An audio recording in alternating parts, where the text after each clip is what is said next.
Welcome to the Hunters Hub, a Monster Hunter community podcast for hunters by hunters.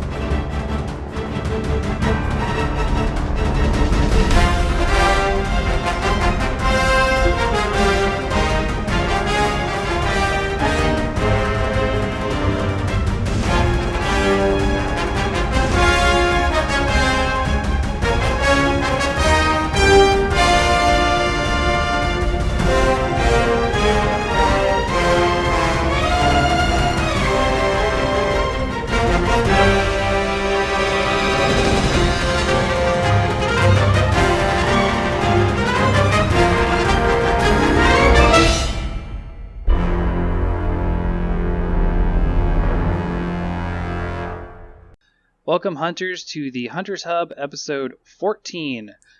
Today we are we as in me, just Fortuan, is joined by Arrekz from across the ocean. Hey. How's it going? Thank you for having me back. It's good to be here. Yes, I'm excited to have you on again. It was fun the first time, and I bet it's going to be fun this time. Oh, yes, definitely. Yeah. Always good to talk Monster Hunter. Definitely. Yes, especially with so much of it going on, the zeitgeist of it coming out so soon. Yeah. I mean, yeah. I'm just like, I mean, it's crazy the amount of stuff that's. I get to the point now where I just can't keep on top of it because there were trailers. Obviously, we had like the Elder Dragon trailer, and then they just suddenly started dropping commercials left, right, and center. Every time I go on, and like suddenly there was like the Capcom TV stream, and I'm just like, "Yo, slow down! I can't keep on top of all of this stuff." So, but it's good. It's good. It's really nice to see. Yeah, well, not only that, but you're also covering, you said DBZ, and then you're also doing, Destiny continues on every week. Yeah. I mean, obviously that's it's a kind of slightly slower period. But yeah, I mean, there's so many things. I mean, there's other things kind of popping up soon as well. I mean, I'm trying to juggle as many as I can. Like, I know Ni no Kuni 2 is around the corner. Shadow of Colossus, like the remastered one. But yeah, the big one is, of course, I was kind of, because I'm super looking forward to Dragon Ball FighterZ, but it's just that on the same day as Monster Hunter, Monster Hunter is going to take priority. It has to. It's one of my favorite game series, and I'm just like, I really want to play Dragon Ball, but it's going to have to happen like in and around it. So yeah, I'm just trying to juggle as many things as I can this week, so that next week when that Monster Hunter launches, I can just be like, oh, my videos are done. I'm just going to play some Monster Hunter. That's the hope. Still got videos to make, lots of videos to make, but yeah, I can understand that. So, just real quick for the audience, I've gotten a habit of doing a little more plugging in the beginning because we don't really do that. But just real quick, if you guys want to catch the latest updates, you can follow me at Fortuan on Twitter. And we have a new Patreon, which is just Hunters Hub, patreon.com/Hunters Hub. So, that boring stuff out of the way. What do you say we get into it, Arrekz? So, Let's do it. Nergigante. That beta is dropping tonight for me, super early in the morning for you. Yeah. Are you excited? I know you fought Nergigante before, so. I did, yeah. So there was the event in the UK. They put in like this kind of small event, and there were about sort of like 80 people there. But it was the first chance for like us to fight Nergigante, and it was really good. Yeah, really like I'm excited to see what other people say, because I mean, I appreciate you know this only too well as well, but like, the demos typically don't necessarily, they're not there designed to try and sort of say, oh, this is how difficult Monster Hunter is. They're, obviously Correct. For the purposes of World, they were there to test the servers, and they're also to a certain extent, they're more focused on trying to get more people into World. So, if suddenly they were like, hey, this is this incredibly difficult game, people will just be like, I'm put off already. So I think the beta served a perfect purpose. But for those people that were like, oh, this game's too easy, like, Nergigante is gonna give you a chance. I mean, to be clear, people are still going to go in and they're still going to defeat him probably quite quickly in the beta, because they're going to kind of get around it. But he definitely gives you, like, if the first few times you fight him and you're learning his moves, he will mess you up. Like, he's got a few almost one-hit KO moves. So, yeah, that's going to be fun. Now, do you still have the same gear? Yes, yeah. So the beta gear, okay. So if you are, I'd say, on like 80% health and he does his dive bomb on you, yeah, you're dead. Like, so there's a couple of them you need to be like super careful on. I think it's just kind of funny because obviously talking to San, like the director, he just he was like, like when I interviewed him in Japan, and also when he was at Paris Games Week, he was like, yeah, Nergigante doesn't mess around.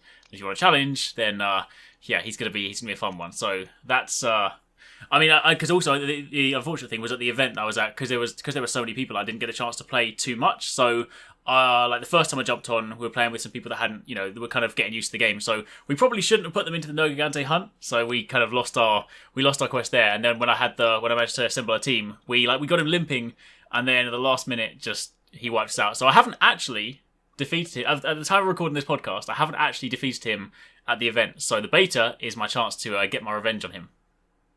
Okay, cool. I'm hoping to be able to take him down. I don't know if you heard when I talked about when I finally got to play and go through the beta, because I don't get to go to those events and that kind of stuff. Okay. But I finally did get to play, and I've taken everything down with every weapon at this point. Really? Which was nice. sort of my goal. But one thing I had problems with is a lot of older hunters are coming back and that kind of stuff, and my OG hunting crew from like 2004, 2005 have started playing again. And they were my old high school buddies, and we haven't played games together since like 2006, like when I graduated high school. So it's been a long time since we played together, and this Monster Hunter beta has brought all of them back. So that's awesome.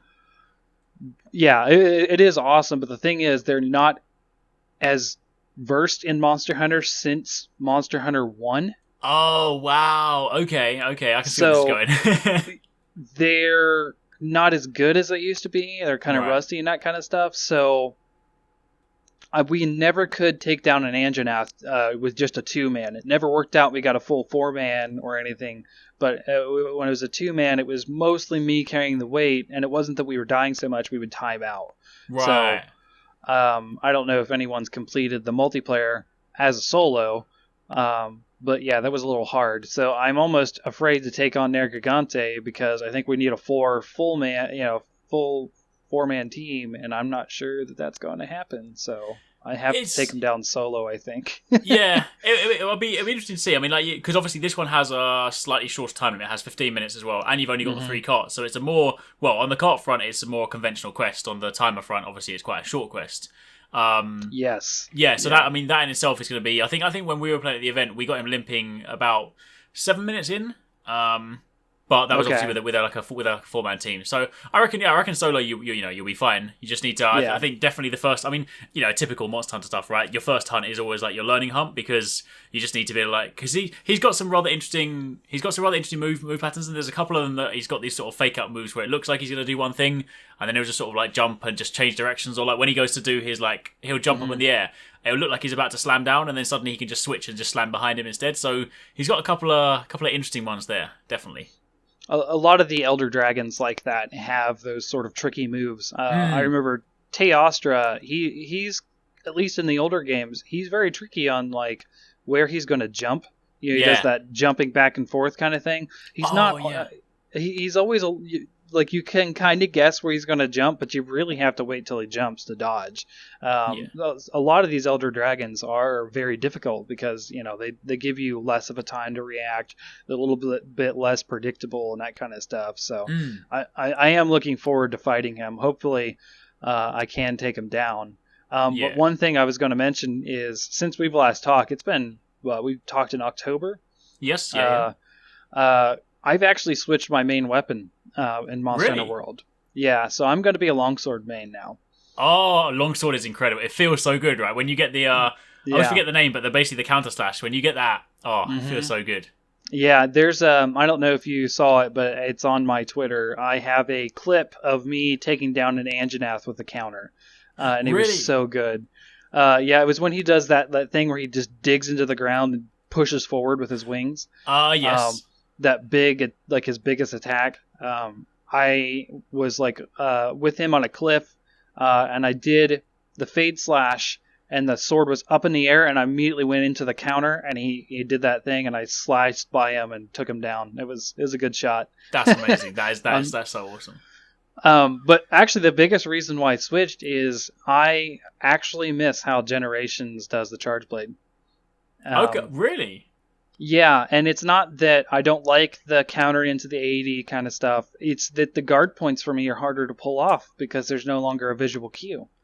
Okay, interesting. Okay, I mean, I can see what you mean. Yeah. That's actually something I brought up when I was chatting to like one of my friends recently. I was just like, oh, I do like, even though like because I use charge play so much, like I know where they are, but I'm like I did quite like, especially for people that are trying to learn the weapon. It was quite nice. There was a very clear this is a guard point kind of visual effect, whereas now it's almost I feel like partly the reason they've done that as well is because they're a little bit more forgiving this time, because not only do you have guard points, but they're to a certain extent from certain just general blocks. You can also go into like AED from a normal block. Like if you've got your charge shield and you just block an attack, there are certain situations, as long as it's not like too hefty of an attack, then just from a block alone you can go into an AED.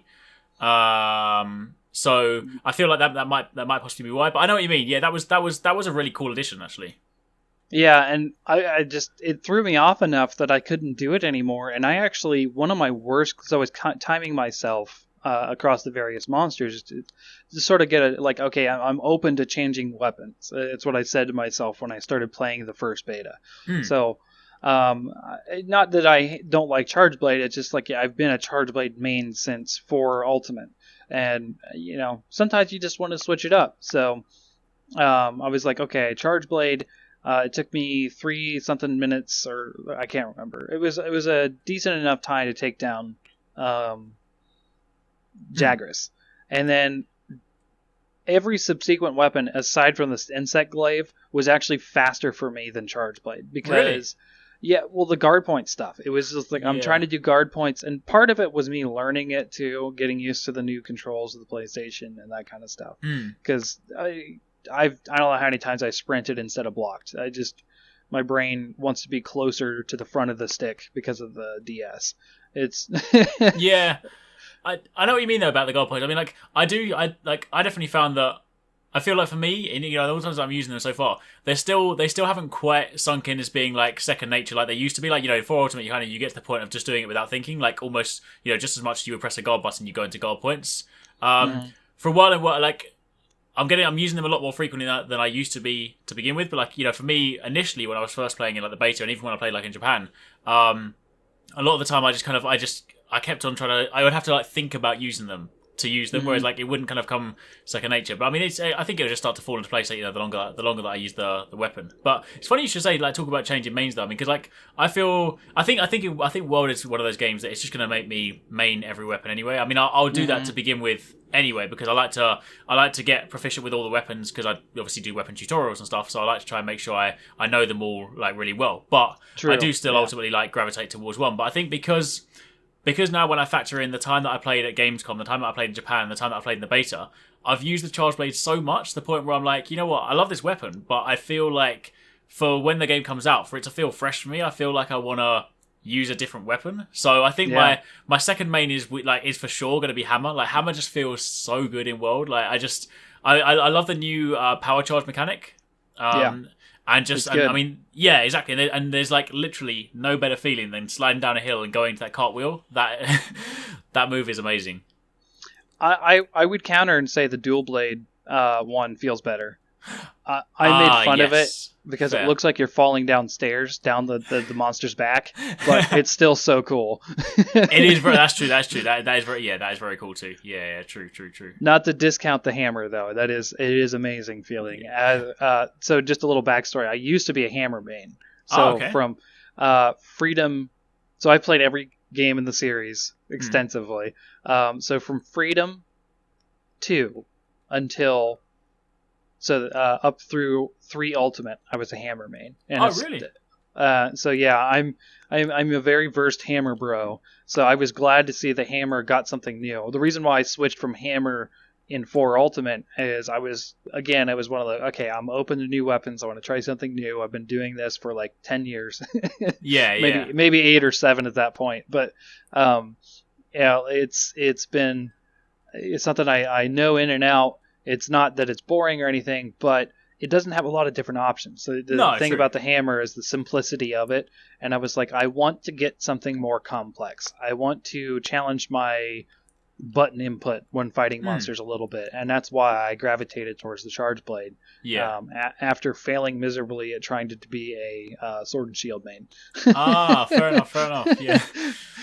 Yeah, I used to swap mains like each game because for me, like obviously I started playing in Freedom second. So I started with Greatsword for a little bit, and then for the first few Hunter ranks, and then I became a Hammer main, and I basically did like Hammer for the rest of that game, and then partly into and obviously into Freedom Unite, and then I think after that I went Portable third. I did Dual Blades and Sword and Shield, and then what was it? I did Longsword and Switch Axe. No, Longsword, Switch Axe, and then 3 Ultimate. I think I came back to Hammer, and then Sword and Shield for a bit, and then Charge Blade. 3U hammers were good. There was a lot of good hammers in 3U. Yeah, I loved the Legiacris ones. They were such cool designs. Yeah, definitely.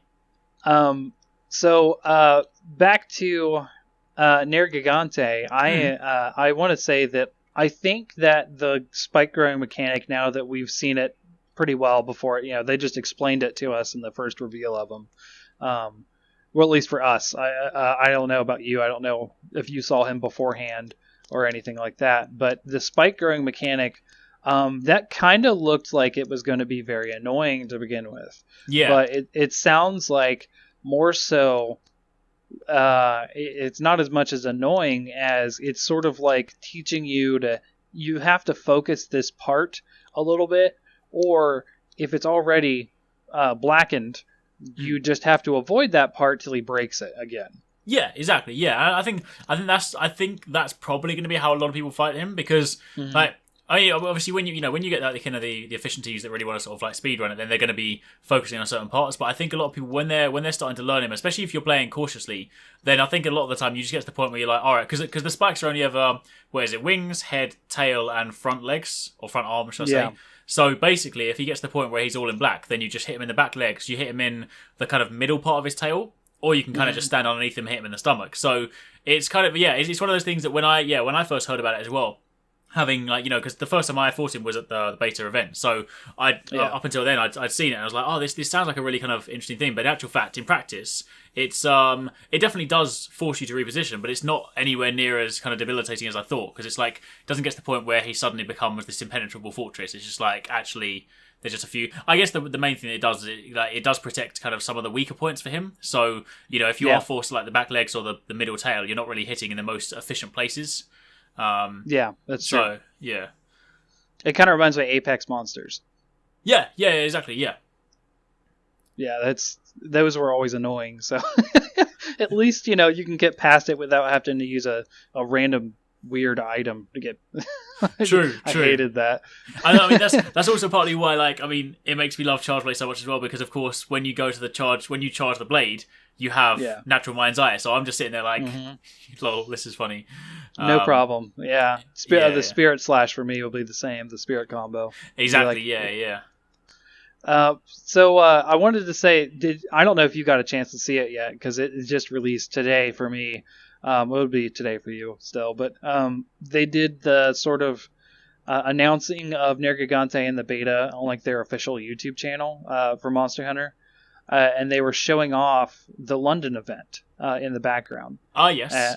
And there was a lot of interviews with various people playing. And they showed a lot of 269 talking, but not you. Yes. Yeah. Well, I mean, I was kind of there as well, but I think they kind of just sort of like pick and choose different people anyway, but they're always trying to get different people's kind of inputs and stuff. But yeah, there were loads of people there that were, in fact, one of the guys that was there had kind of an interesting story, because he came from, he was actually at PSX, so he managed to fight Nergigante, and he was one of the few teams at PSX that actually managed to defeat it. Oh, okay. So then he came to the London event as well, and everyone was like, "This is the guy you got to beat." So that was the challenge. Here comes the pro hunter. Yeah, that's awesome. Yeah, I just saw that video maybe a couple hours ago. I didn't even know, I was sitting there trying to find something for my daughter to watch on YouTube, and I was like, "There's a new video," and she's like, "No, I don't want to watch that." And I'm like, "You're watching it right now." Yeah, you're gonna watch it anyway.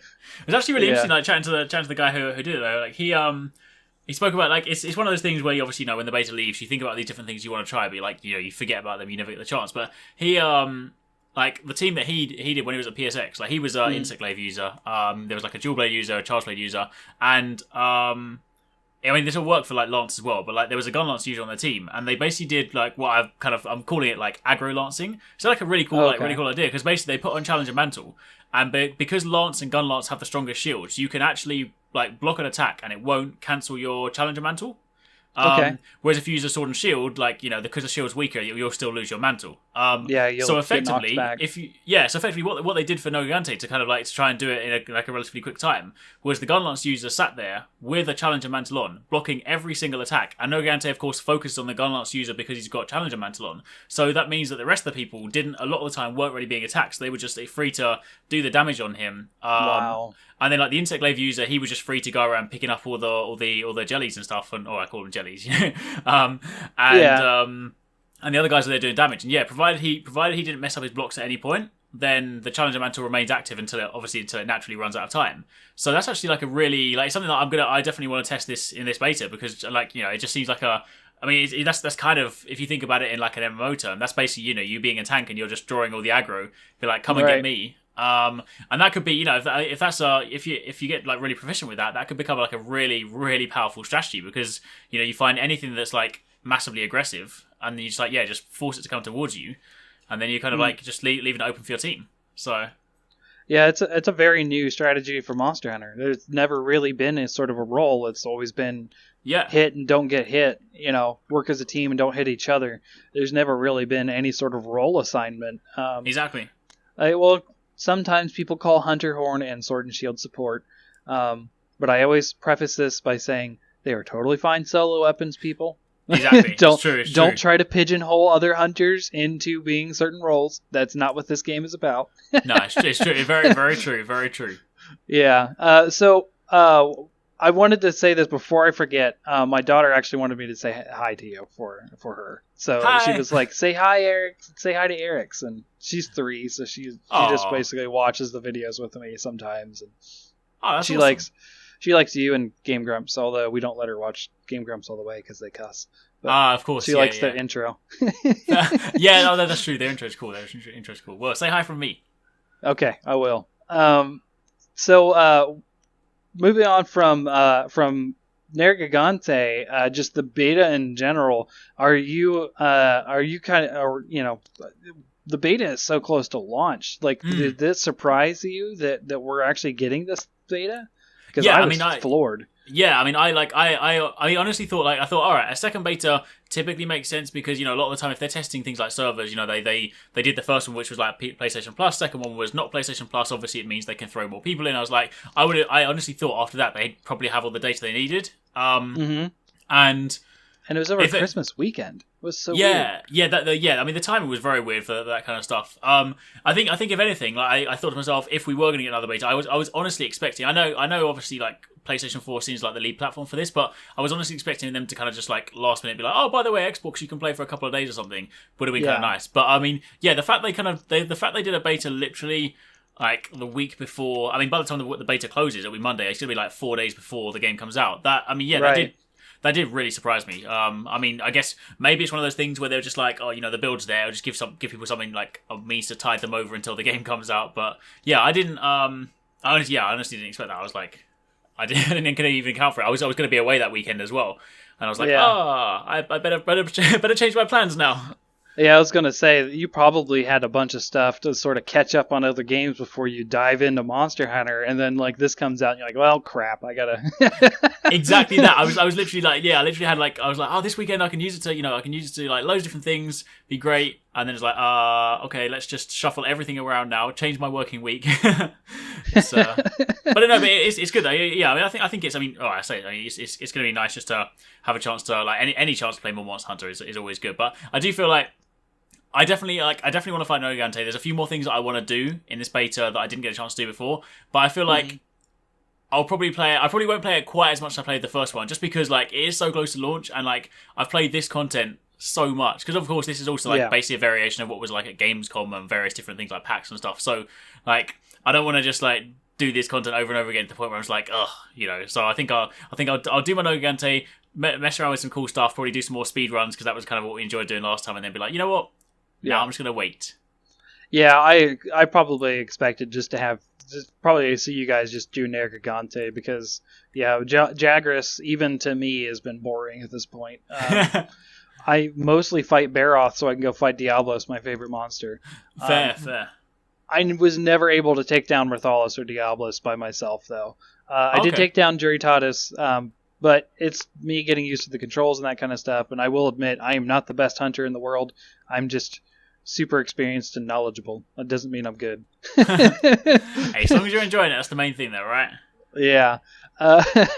So maybe I wanted to ask you, like, so the monster roster, right? A lot of people, veterans especially, will say, I don't like using the veteran term, but I'll go because that's how Adopt-A-Hunter is using it, veterans and newbies.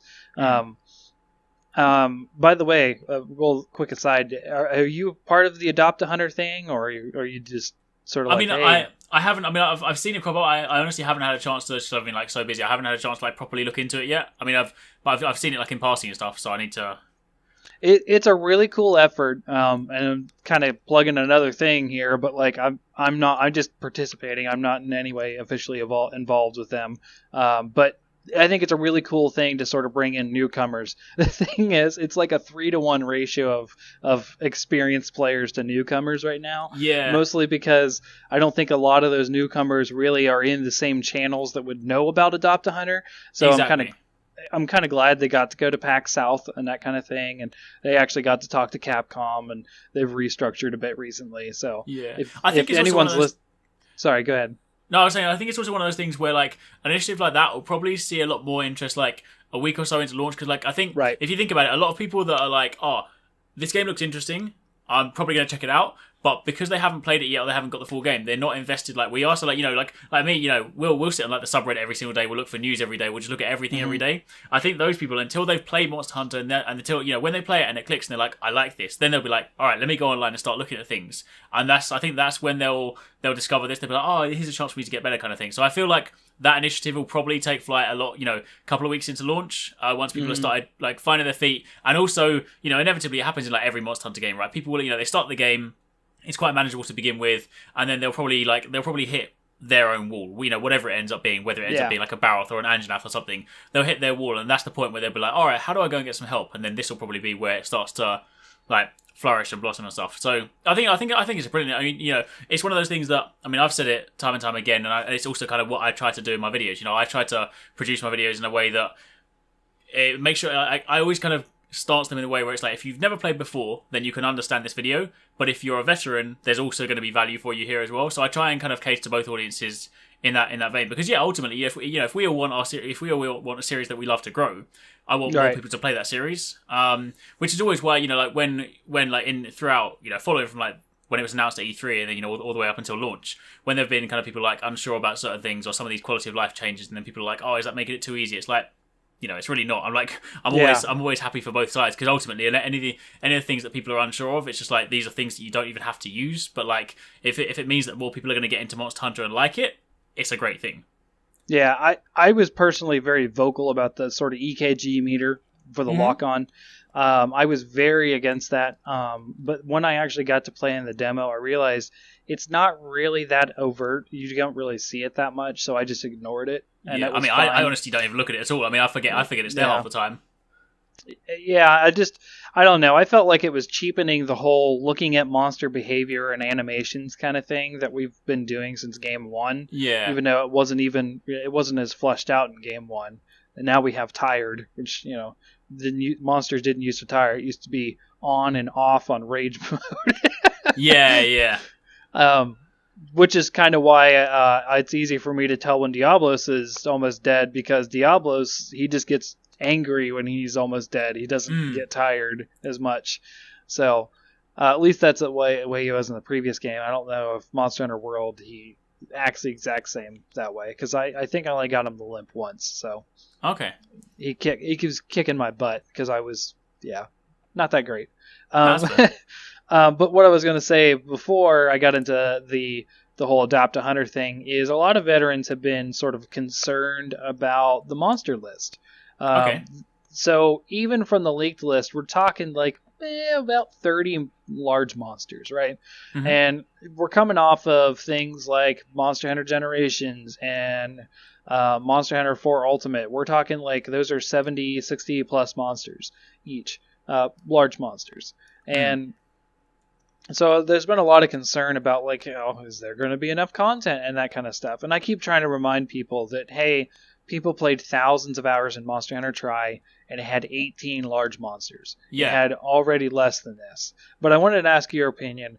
Do you feel like there's going to be a lot more monsters than we know about or that we've seen from this leaked list? Like, how much do you think they're holding back? I mean, that's a good question because honestly, that's things that I've asked as well in interviews before, and they've always been very kind of like closed off about the list. But I think, like, for me, it's one of those things where, from like a game development point of view as well, I always have a slightly different insight because of I spent some time like in the industry anyway, so I kind of see things from like a developer point of view as well. Same but, like, here. Yeah, so I'm just always like, I think whatever they give us is gonna be great because I think bear in mind, like, you get to the point where you look at Generations, you're like, all right, sure, there were like a ton of monsters in there because ultimately, while every single 3DS version has, it's introduced a few new things, it's changed a little bit, but ultimately it's still built on fundamentally the same engine, right? It goes up, and then they can basically just grab things from pre-existing things, they can bring them over, sure, they can tweak things and whatnot, but ultimately to get a very big list in Generations, it's a lot easier for them to be like, all right, let's just take everything from the previous Monster Hunter game, take those monsters, add some more stuff in, and then you have this constantly growing list. Whereas to go to a world which is so drastically different, I imagine everything has to be built from the ground up. So, to suddenly create like 60, 70 monsters in world would have been an insane amount of work, right? To the point where, I just don't feel like, at this stage, while yes, every time there's a new monster revealed, it looks more and more like the leaked list ends up being true. But regardless of whether it is or not, the point is, like, even if there's 30 to begin with, as you said, like, people invested thousands of hours into Try, and if they had 18 monsters, this is like a little less than double that, if assuming we're going with 30. And I think there's going to be so much content in here anyway. I mean, there's just like, I think about the beta, like what was it? The first beta, I basically played it for like 10, 12 hours a day all 3 days. I mean, that was literally just Jagras, Anjanath, and I mean, that was also the first beta before there was even like Kuruyaku and Poke, right? So that's just like literally the 3 monsters. And then obviously the couple of other ones that are roaming around. And I played that for like 30 hours. Yeah. So all right, that's 30 hours for 3 monsters. Give me, times that by another 10. It's great. So I mean, like, I think honestly, like, the way that I see it is when I sat down and I chatted to Ryozo and Tokuda, and they were just like, there've been a lot of questions about content, they're about monster numbers and stuff, and they were like, all we're going to ask is just trust us. We've been making Monster Hunter for a long time. We know what we're doing, and there's plenty of stuff for you guys to enjoy. When they said that, I'm like, you know what? You're right, because like you guys know the series. You guys are trying to make a great game. Whatever they deliver, it's going to be cool. And the fact that we know that we're going to be getting frequent updates, and all those updates are free. So even if we end up launching with, 30 monsters, we already know we've got Devil Joe coming. There could be, who knows how many more monsters we've got coming before. I mean, you look at like 4 Ultimate had like a solid 12 months of free DLC.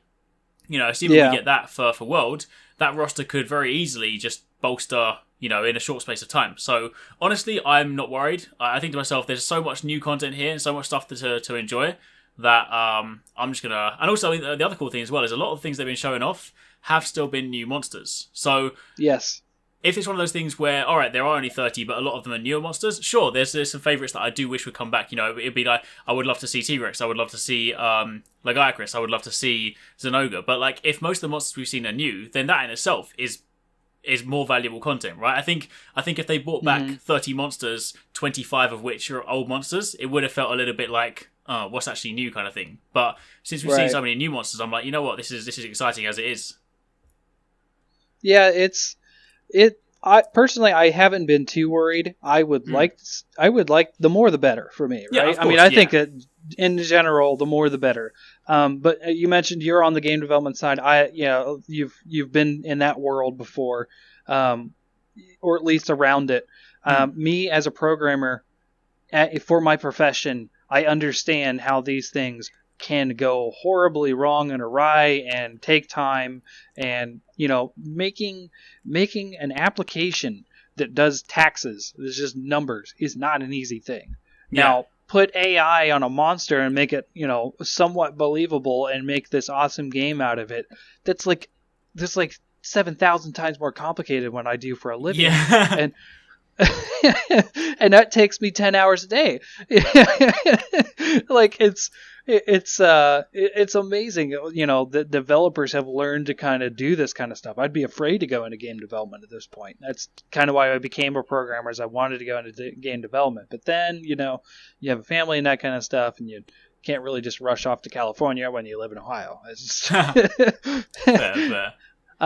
So I think the other thing to think about as well, also not just to kind of jump in there as well, is that not only are the monsters more kind of, you know, a lot of them have been like redone and revamped and whatnot, but also there's a ton of like monster interactions that we just never saw before. Like, sure, you know, Rathalos and Rathian could have flown into the same area in a previous Monster Hunter game, or like different monsters, but they never really interacted in proper ways. Whereas these ones, you have, you know, full on turf wars that some of these monsters are fighting. So not only do you have, you know, a load of new monsters, but there's just all the new ways they can interact with one another as well, and, you know, and interacting with like the environment and stuff. So I think there's definitely a lot of stuff going on here. And also, I think the other thing to bear in mind as well is I think they're probably trying to they're probably trying to create the game in such a way where they're giving people plenty of content, but this is also a kind of like a test for them, because this is a big push for Capcom to try and really push Monster Hunter in the West. Obviously, like, you know, anyone that's like listening to this podcast, anyone that like reads the subreddit, we're obviously already existing massive fans anyway, and we love it in the West anyway.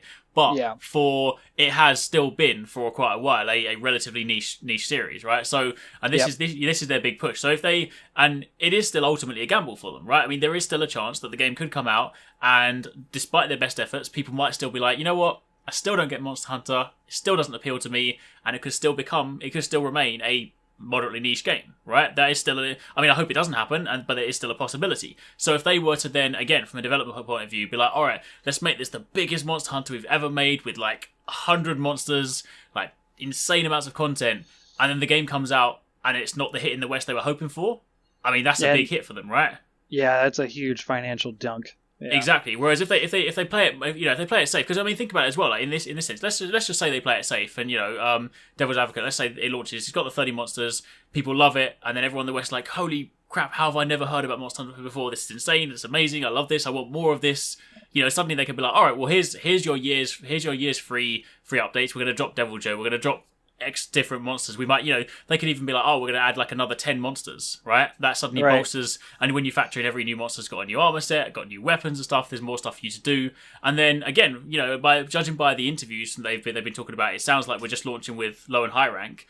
It's also an entire possibility they could be like, all right, it's popular, we'll give you a G rank expansion, sell it as downloadable content, add in like another 20 monsters, and before you know it, we've got world with like 50, 60 monsters. So, you know, anything's possible. But I think regardless, whatever it is, I'm not too worried. I think I always have an open mind to this kind of stuff anyway. But I've just literally been like super hyped about everything, and there's not really anything that's been like that I've had like bad to say or anything that's kind of phased me too much, apart from like the scout flies. But apart from that, yeah.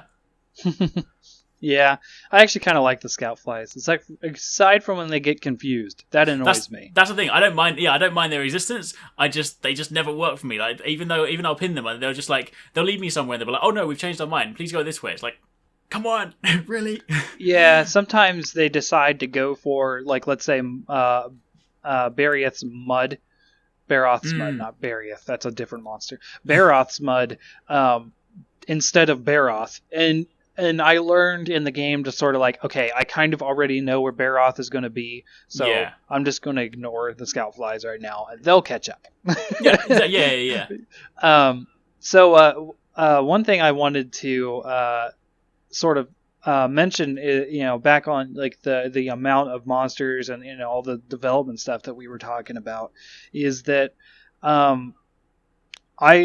it would be one of the things I want to do, and I haven't been doing this podcast for long, but I have been in the Monster Hunter community for a long time, is that I started this whole thing, you know, the whole podcast thing, you know, from, you know, the meltdown that was like the community when we first heard about World, and we're not getting double cross, and there's a lot of negativity. So I wanted to be, a sort of a positive, just sort of discussion on Monster Hunter like we're doing. But one of the other reasons is that I watch a lot of YouTube content. I watch a lot of that kind of stuff because I can watch that while I work or listen to it mostly. And one thing that I've noticed with like people noticing the game here in the West is you've got these really big like gaming focused podcasts and content producers like Easy Allies, Kind of Funny Games, and those kind of people. And you're actually seeing them talk about Monster Hunter a little more. But I'm still at the point where I'm just begging for them to give it a little bit more limelight, because one of my favorite ones in the most recent days has been Easy Allies, and they don't sort of do that sort of news coverage for their podcast. They're more like what we're doing here. They're more discussion, but they're about discussion about games in general, right? And they only have, out of their 9 people, one person who's like a legitimate Monster Hunter fan.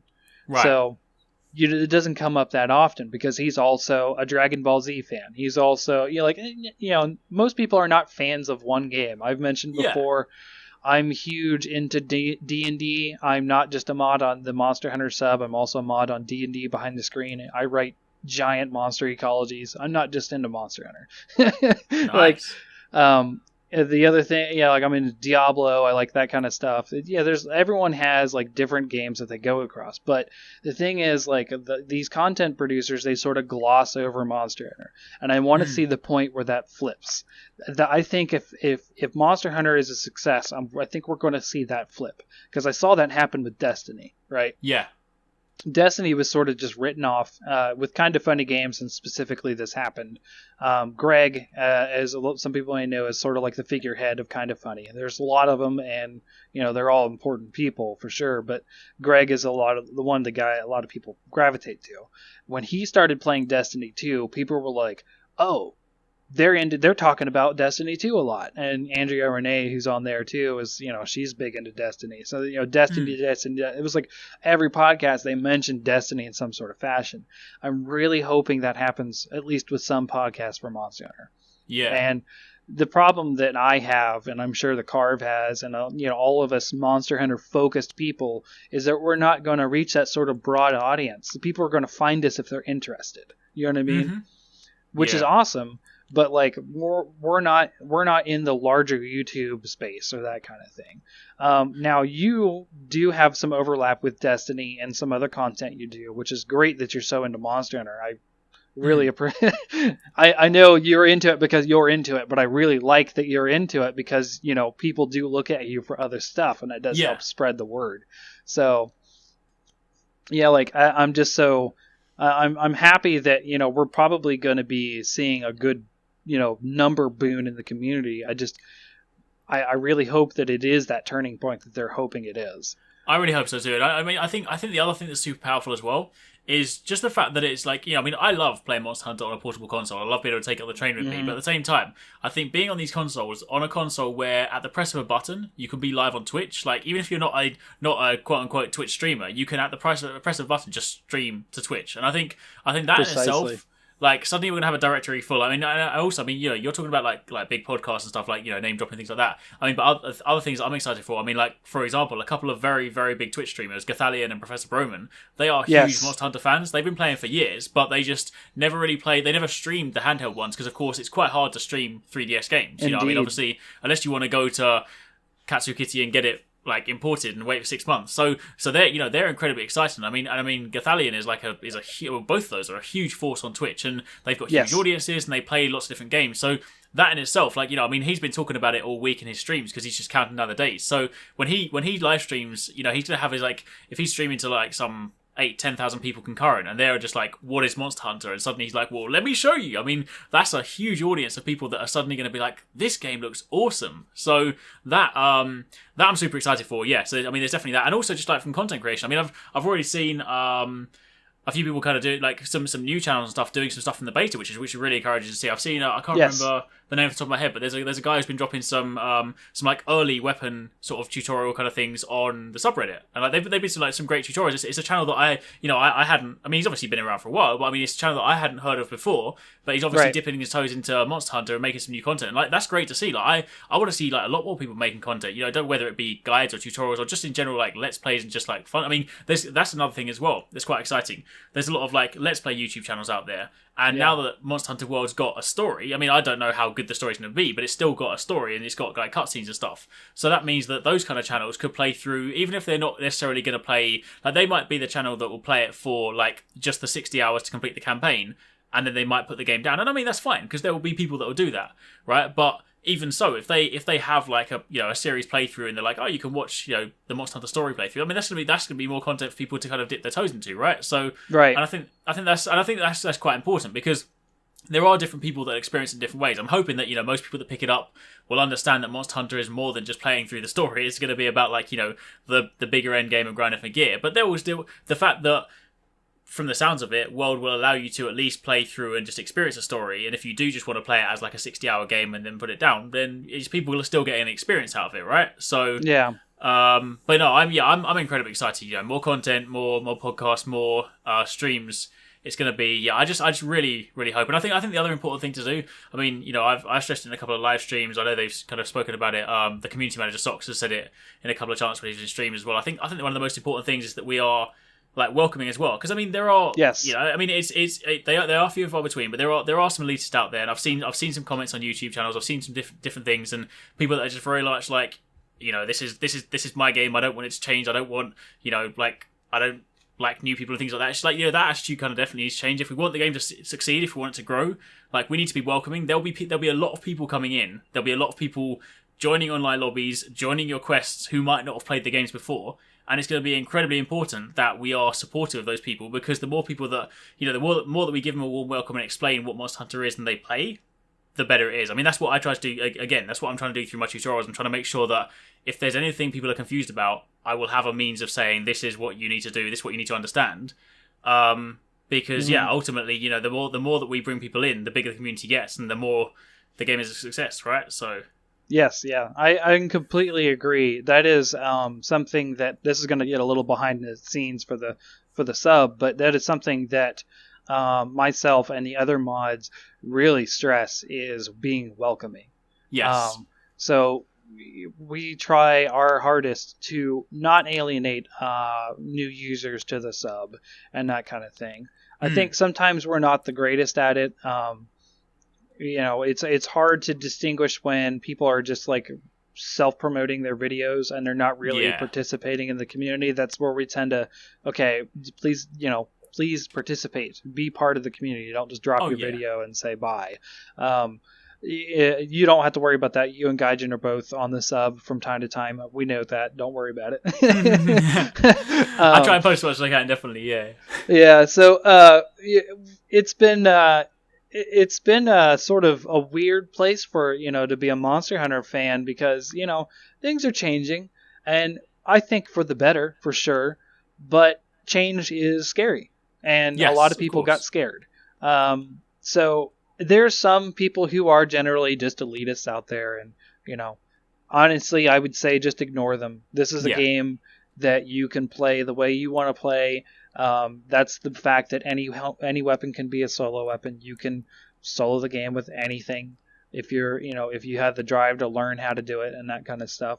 So sure, I think some weapons are going to be harder to do. I would say in previous games, Sword and Shield would be like ultimate hard mode, solo mode, but but it's doable. So I am glad to see a lot of new people coming in. It's been definitely a ride these past couple 6-7 months. I never expected it to be on PlayStation. Those rumors came out, and I was like, "This just doesn't make sense. There's no way this is coming to PlayStation. They've been on PlayStation. Things went sour. Why would they be going back? But that we're living in a world where Monster Hunter is coming to PlayStation 4 and Xbox One and PC. It's just a thing. Personally, I would have liked to see it hit Nintendo consoles also, being a Nintendo fan myself, but Yeah. I've followed Monster Hunter. I've bought 3 PSPs for Monster Hunter. I've bought... I'm more a fan of the game than I am of a platform for a lot of things. And it's funny, my three favorite series aren't even Nintendo series, but I still love Nintendo games. It's just I'm really glad to see a lot of people though, like a lot more people coming in.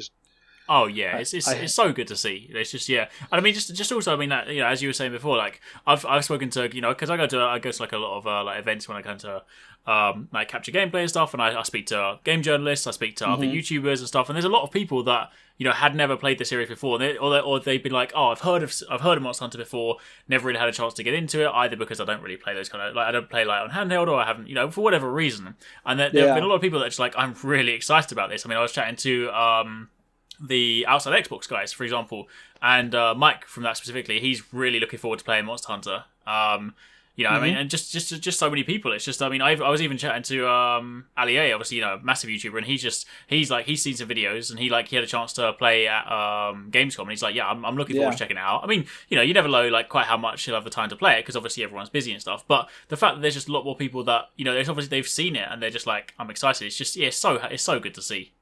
Yeah. I think part of the challenge there was before is, Monster Hunter wasn't popular enough to really do a lot of content. Because, I mean, if you're a content producer like yourself, there's certain things that you probably have to drop because it's not going to get enough views, I would assume, right? I mean, yeah. I mean, I suppose it depends on kind of like the angle. I mean, like Monster Hunter, like prior to World, was like it was kind of it was still like it did well on the channel, but it was never like one of the huge ones. But I've always pushed it because it's just a series that I love, and I'm like, you know what, I'm gonna keep making videos. I'm gonna teach people about Monster Hunter. But I mean, obviously, for some people, they have to if they were to cover it and they'd be like, you know what, it's just not getting the views. Ultimately, they have to look at it like a business, right? And it's just like if it doesn't bring them in the views, then understandably. Or it doesn't fit their content exactly well. But I was going to say, back to the whole streaming stuff. I'm actually going to be streaming at this point now too. I've never been a streamer. I've never been a YouTuber or a streamer or that kind of stuff. Well, all right, I did do a Diablo 1 Let's Play like a long time ago, but no one's seen that. I've taken that down now. So I'm going to try. But yeah, like you're right that a lot of people are going to be streaming this. My good friend from high school that I've reconnected with over this game, he's streaming. He streams Overwatch. He's going to be streaming this now. Not that he has like any audience or following, like because I don't. I have 2 subscribers on Twitch. I have Wrath of Gog and my high school friend. That's it. Not even my wife. Well, that's kind of a joke. She doesn't do this stuff, but fair. So we've been talking a lot about like the beta and how popular it's going to be, but we mentioned that we wanted to get into like what we're just excited for in the game coming up. So I'll just ask you that. Well, what are you excited for when we finally have our hands on the full game? So I think I've got 3 main things I'm super excited for. So one of them is just like the main reason I play Monster Hunter. Like I love to I'm a person that likes to customize. So every time I fight a new monster, there's the excitement of like you've hunted it, you go back and you see like the armor set, right? And there's like there have been a few that we've seen in some of the obviously in some of the trailers and stuff, but there's still a load for like monsters we haven't seen. So I'm super excited to see just like all the armor sets because like that I can't wait. And I'm gonna make like I've always said like in previous Monster Hunter games I've wanted to kind of make like all of the armor or lots of the armor. I feel like in this game I might actually try and go off there because I'm going to be playing it a lot anyway. I'll be streaming it, I'll be making videos on it, so passively I'll just be playing it like a lot anyway. So I might genuinely try and like, especially if there's no like gunner armor now, it's just like one set. I might try if I can and make like once I get to like high rank or something, make like all the high rank armor or something if I could. That would be kind of cool. And plus, I want to try and bring back like the Mix Set Monday series anyway, so it'll be more beneficial if I have all the armor anyway. So I definitely say that. Amazing. I'd say also like every monster has some kind of quote unquote final boss monster, right? And it's the one they never normally show before the launch. Like, you might see, I mean, at best, like when Double Cross came out, we saw like the snippet of like the robot looking monster, but we still didn't see what it was until obviously you play the game. So I want to see whatever that is, because sometimes in the past they have been huge. I'm thinking like Amatsu and stuff like that. So like, I mean, World is such a big game that has this scope. So I can't even begin to think what possibly that could be. I'm really hoping they blow us away. I'm hoping like they use the grand scale of the game and like it ends up being like a final boss kind of comparable to the likes of like Gogmazios or like Amatsu and stuff like that. That would be insane. So just that. And I think the other one, just a simple thing, but just like the day-to-day grind and hunting with my friends. Like, I just really enjoy the process of like, you get in, because like, I've loved the beta, but like there's no progression in the beta, right? It's just like the feeling of like jumping on and be like, all right, that armor set's cool. Well, let's go and hunt. Like, even if I have to hunt this monster 10 times back to back, I'm gonna do it. So just to be back hunting monsters is that. What about you? Well, I was going to say on your last point there's something to be said about being part of like a community of people playing together. Yes. There's like, hey, like this guy, like the cutscenes that they used to do in, like, let's say 4 Ultimate, right? Where the 3 hunters are in their distinctive male, or Generations. There's that group of 4 hunters, which including the feline. There's a sort of an idea that like you and a bunch of buddies, like you got your own unique squad and you're going out there and sort of progressing together. I can see what you're saying about being excited about that. I haven't had that in a long time. So that is one of the things I'm excited for, is to actually be playing with some of my friends again. And hopefully they'll stick with it this time, because I don't know. I've talked about this a long time ago. But to you, I think maybe some listeners have heard this before, but I started out in the first Monster Hunter because my friends convinced me to buy the game, right? And these are those same friends that I've reconnected with recently in Monster Hunter World. But they dropped Monster Hunter 1 maybe about HR 15 before you get to 20. So 20 used to be the max. I'm pretty sure that's what it was. But basically, they were almost to the end game, but never there, right? And I'm excited just to do that with a lot of different people this time, because I don't just have my high school friends. I have my new college friends that also play. I've been playing with some people from the community, and doing this podcast, I've met and been able to talk to so many great people from the sub. Gog and Lobo, I would have never known if I hadn't done this podcast. Which for you, I don't know if you've been following us as a podcast for a while now. We now have 3 normal hosts, which is Lobo and Gog and myself. You met Gog before. He was the unofficial co-host when we recorded with you last time, but he was going to be the official co-host. Nice. So yeah, I would have never got to interact with a lot of different people. I mean, I've been a mod on the sub long before this the zeitgeist of Monster Hunter World. I've been a mod since the Tri Days or Tri 3 Ultimate. So like, but as a mod, you don't get to interact with the community in the same way. You know what I mean? Yeah. You're seeing more of like someone slapping your wrist for doing something wrong on the sub more than being a community member. I hear you. Yeah. So yeah, I'm excited to just sort of play with everybody and sort of experience everything. Another thing, the biggest thing that I personally am excited for is the monsters. I mentioned that my whole passion in all of fantasy, gaming, D&D, everything has always been monsters. I love monsters. And Monster Hunter has some of the best monsters, in my opinion, as far as fleshed out in their ideas. You know what I mean? They're living, breathing creatures, even in Monster Hunter 1, right? The ideas were always there, and Ryoza said that, right? We're finally able to do what we wanted to do, right? It's not that they just sort of, came up with it on the spot. We're revamping because people said we should. No, that's always been their goals, to make these really fleshed out creatures. Yeah.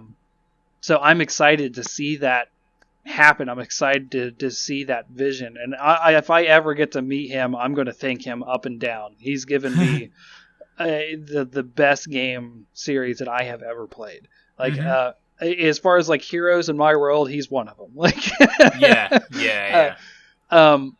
the one of the things I want to see is I want to see more territorial clashes. But I want to see, and I'm not sure if they did this, and of course they haven't talked about this yet. I want to see interactions with other large monsters that aren't violent, or let's say Rothalis and Rathian.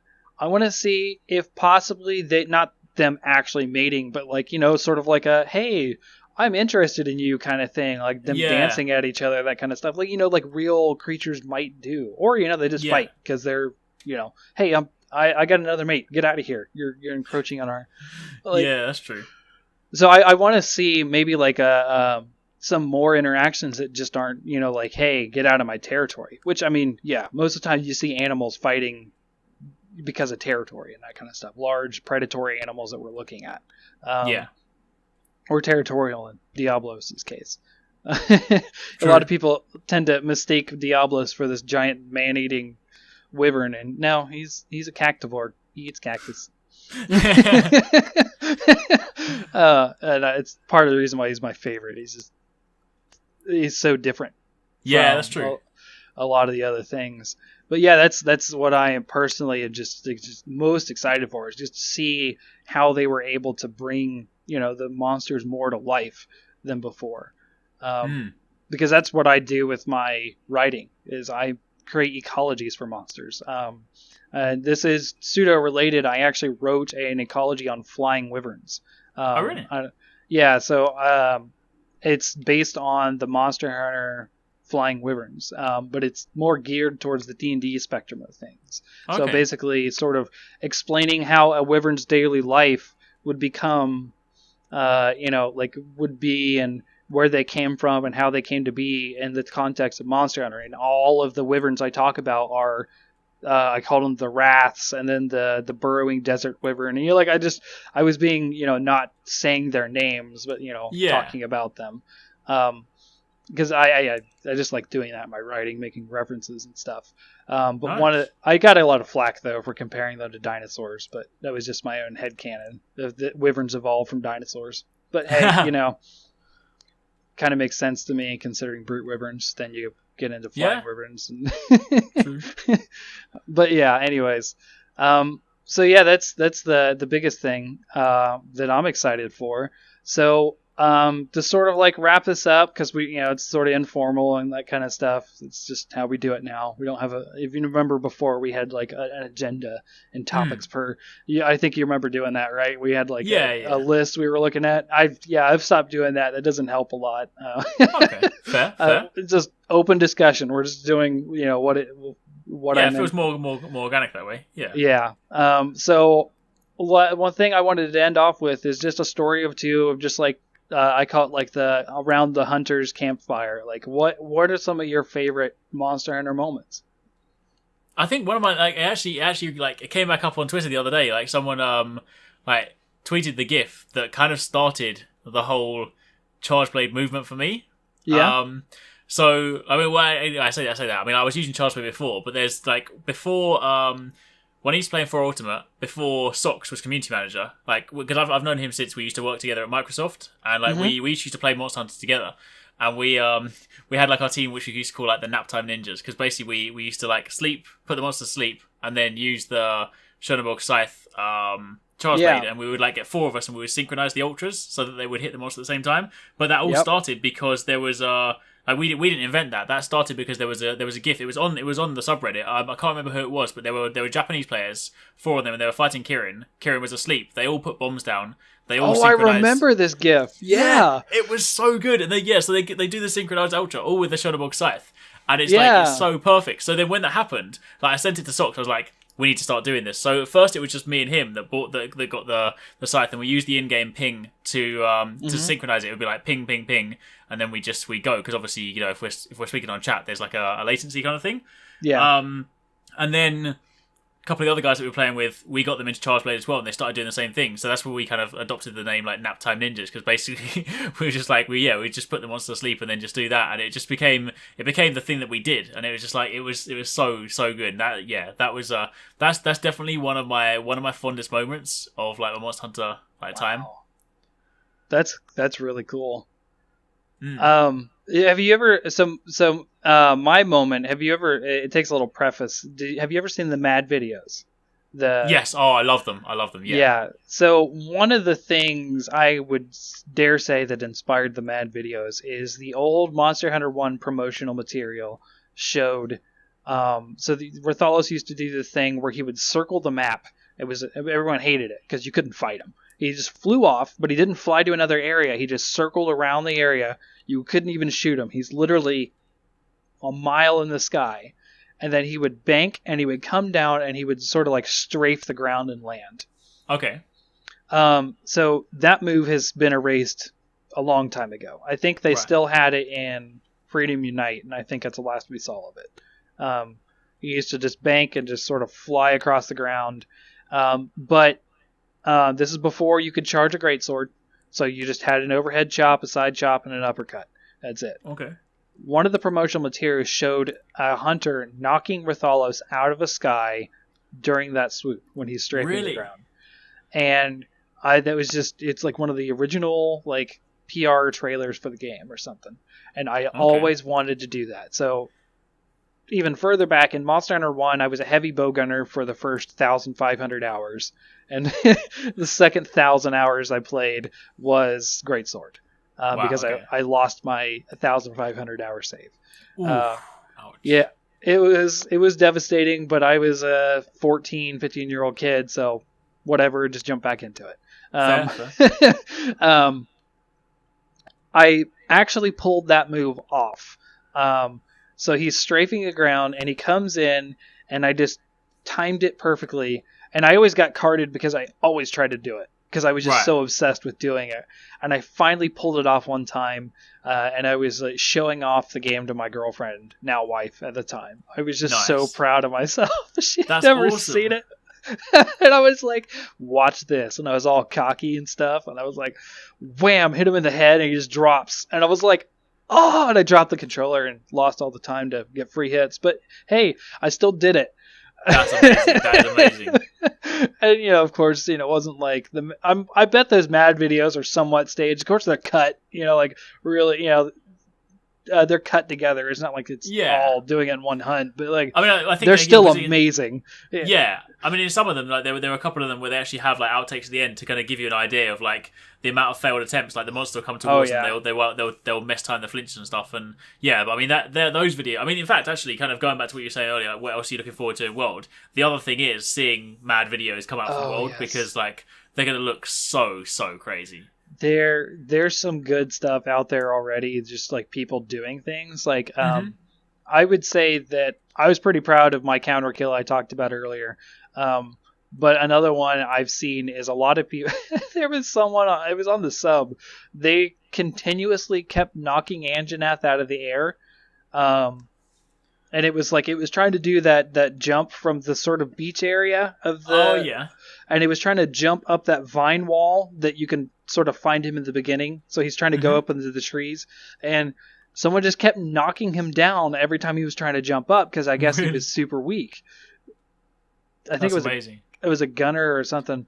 And I've seen another where Anjanath was on there's the area that in the forest that's got that little pool at the bottom. It has some of those really super aggressive catfish. And it's like a giant rocky hill up to the sort of clearing that has the giant hollow tree. Yeah. If you remember that area, that giant slanted rock area that has the paratoads.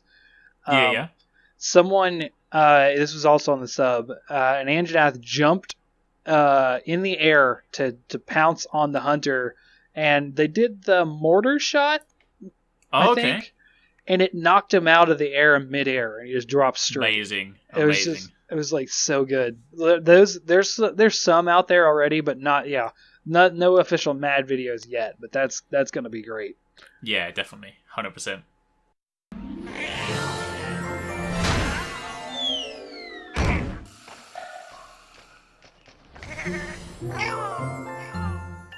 Well, thank you, hunters, for joining us today, and we will see you next quest. See ya!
Thank you, hunters, for listening today. You can catch us on SoundCloud or any past episodes on Google Drive download or YouTube.